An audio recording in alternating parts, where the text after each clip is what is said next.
Hi, my name is Bayo Igoh. I'm an executive coach and a mentor, and speaking very recently to Rajiv Gupta, and thanks Rajiv for giving me this opportunity to share some of my thoughts around mental health, mental well-being, and particularly associated with COVID and the effect on the Black and minority ethnic grouping.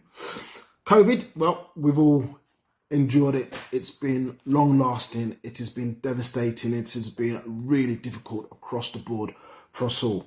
And there are issues. There are issues that we could have addressed differently. There are issues that we could be addressing differently now. But I'm more interested in what solutions could we be thinking about moving forward. But in order to take that on board, we also need to think about how's it affected the Black and minority Asian community. What's been the effect on the business community as well? That's my primary interest, is in the business community, because across the board there has been a number of issues that really have been missed and failed to be appreciated and understood.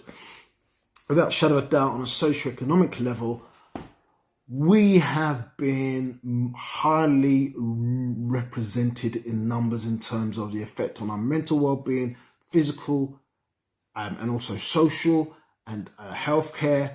We are at the front line. Our businesses have been hurt. Transportation has been affected by this, and all the stats seem to suggest that the majority of Black and minority ethnic people have fared worse. And in the business sense, that has hit us hard in a number of ways.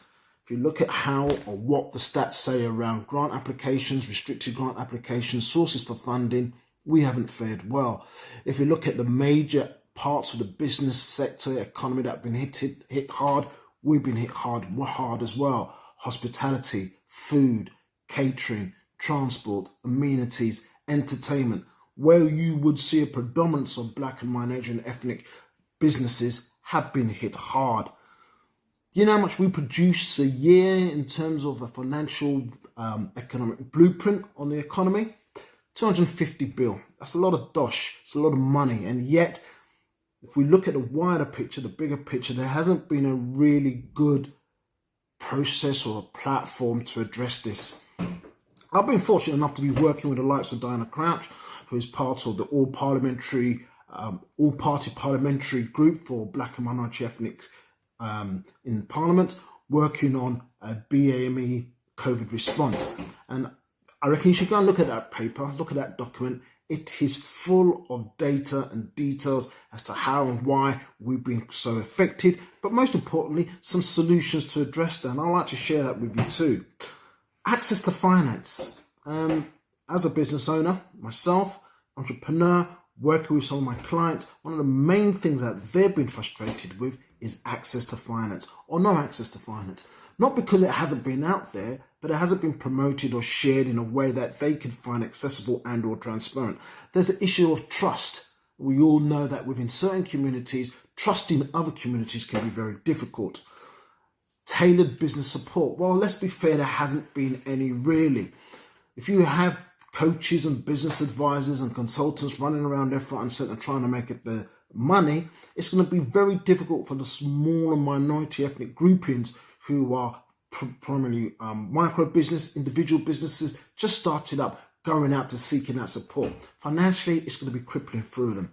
And actually as well, at a bigger strategic level, there's been structural and systematic banking issues. And again, the APPG report on Black and minority ethnics and COVID impact has highlighted this, and they are working together with some big banks to see how they can address some of the digital exclusion that has persisted, and also the poor information and or sharing in terms of the loans and support available through the banking process.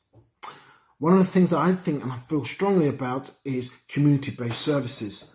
There's been very little collaboration until very recently, and I have to take off my hat to my local authority, London Borough of Lewisham, in its holistic approach, its collaborative approach, working with partners across the board from the Federation of Small Businesses, the Chambers of Commerce, to the small business people in and around Lewisham, working with different facets and directorates within Lewisham to address the anomaly and the poor service delivery at that time to small businesses in Lewisham, primarily Black and minority ethnic businesses.